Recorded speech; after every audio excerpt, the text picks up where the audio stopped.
Thanks for joining us live on Smart Family. I'm Daphne Monroe, and Connie has the day off. Our goal is to keep it smart and simple, and you're going to learn something new every day.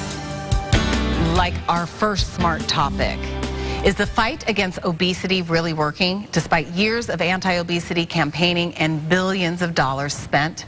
A new report says America is only getting fatter.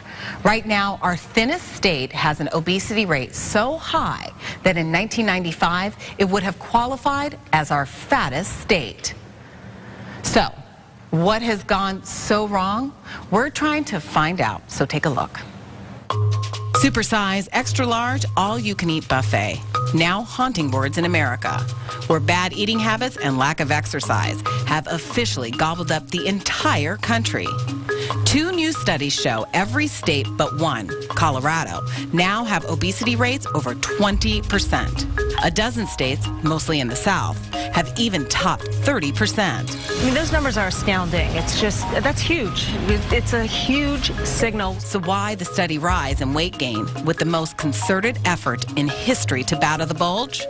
From an avalanche of TV shows like The Biggest Loser, Food Revolution, and Extreme Makeover, to Michelle Obama's Let's Move anti-obesity campaign. Keep moving, keep eating right, keep exercising. Companies are even offering bonuses for weight loss. Some schools have taken soda out of the vending machines. And cities and states, desperate to curb America's appetite, are requiring calories to be displayed on menus. Is 1,060 calories for the breast leg biscuit meal at Popeyes enough to scare you? How about the Baconator double meal at Wendy's that weighs in at 2,530 calories? But one study finds no evidence that posting calories is having any positive impact. I think that we've been trained to look at food in a whole different way. If you put larger meals in front of people starting at childhood, we're going to think about larger meals. Small meals just won't look right. Well, joining us now is Dr. Christina Bosch, physician and owner of Illuminar Metabolic Health in Scottsdale. So welcome, Dr. Bosch. How are you? Good, good. I am excited for this because I have to say, how can what you eat affect your metabolism? Very significantly so. The most basic and probably counterintuitive thing is that low restrictive diets, not a lot of calories, actually often make us retain fat. So it prevents us from getting thinner and healthier. Yes, For yes. real? It's a terrible joke. Okay, well, I was reading something that you were saying that, you know, we eat too many grains. Right. And you're saying that eating too many grains can slow down our metabolism and also affect our health. That's right. That's absolutely true. Really? Okay, Yes. you have to explain this to me because I just don't believe it. Sure. Okay. So what we're talking about today is the paleo diet, and it refers to the Paleolithic era when humans were mostly hunters and gatherers. The principle with the paleo diet is that you're excluding, or at least limiting significantly, grain-based foods. Grain-based foods. Okay, but why is grains like whole wheat, whole bread? You think it's making us kind of a little bit more plumper? Yes, indeed. So what studies are showing is that 50% of adults over the age of 25 are obese. We're also recognizing that the significant statistical increase in obesity is due to the pro-inflammation of grains. You don't think it's the fact that, you know, back in the day, we used to have to actually go fetch our food?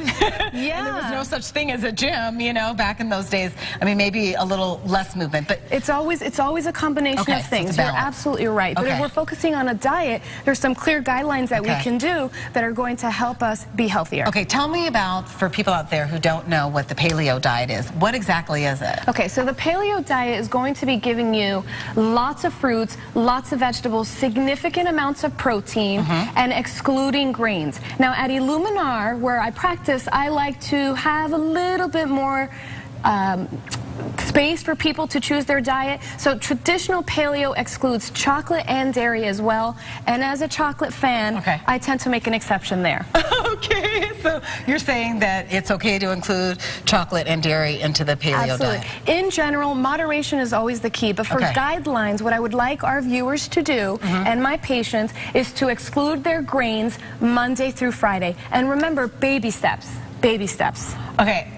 I would stop eating. I just would, because I mean, I love popcorn. I love breads. I love crackers. But again, you know, don't you think that individual bodies process things differently, because at this stage in my life, I should not be getting away with the amount of carbohydrates that I eat. And that's totally true. Everybody has to recognize that their individual health needs are individual. Okay. And that is true for a diet as well. But when we're thinking about all the fad diets out there, I suggest to my patients, instead of having the conviction to be strict for 3 weeks, why don't you change the way you approach food?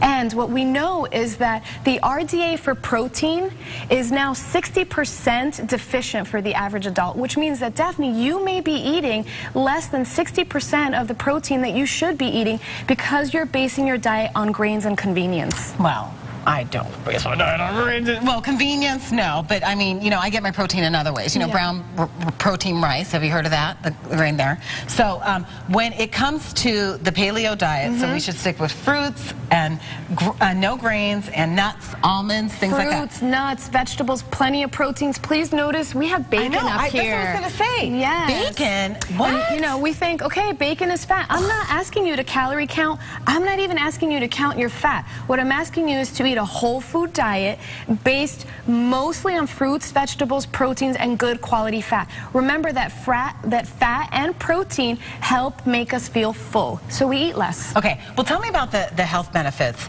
of the paleo diet. I mean, how is that going to benefit us to eat this way? Okay, so I think that the most basic thing, as someone who specializes in metabolism, is that you're decreasing your inflammatory burden on the body. And when we think of the chronic diseases that basically America is plagued with, we think of inflammatory diseases like heart disease, diabetes, obesity, and some of the mental and emotional conditions like anxiety or ADD. So when you are taking away the most inflammatory portion of your diet, which are grains, you are automatically helping to push your body in a healthier way. I'm looking at this graphic here and it says acne, and I'm sitting here going, oh, I have some acne. Maybe I should consider trying it. Exactly, from head to toe, inside and out. Okay, is this a diet that you eat regularly? Most definitely. You live by, but you got to have chocolate and a little bit of dairy. This is my exception. And again, for me, it's Monday through Friday. I love it. I love it. Well, thank you so much, Daphne. Dr. Bosch, for doing some good information there. Great. So if you want more information, you can always head to our website at abc15.com and click on the lifestyle tab. Well, a lot of you are sounding off on our Smart Family 15 Facebook page. We asked, since our obesity rates are so much higher than they were years ago, what do you think we're doing differently now? Well, we know Dr. Bosch has her opinion in that. Well, Stacy says fast food, soda, junk food, preservatives, it's all much cheaper than healthy, fresh foods. That used to be reversed. Good point there. And Sandy says it requires effort to be healthier. Planning meals, shopping, exercise. People are generally lazy. However, the payoff for having a healthier lifestyle pays you back tenfold. It's worth the effort. Wouldn't you agree? Yes, I absolutely agree. It's worth the effort. It is, absolutely. Well, Steve says, I think we can't underestimate the stress factor of the economy, our jobs, and the fast-paced lives of often having two people in the household trying to make ends meet. Food is a reward for all that work, and it's comfort to all that stress. Gosh, I don't know. I mean, yeah, you do have a point, and it probably is somewhat valid, but I'm sure we could find a more productive reward instead, like maybe going on a trip or doing something fun, right? We'll go for a jog. There you go. Well, join the conversation. You can find us on facebook.com/smartfamily15. You know we are reading your comments.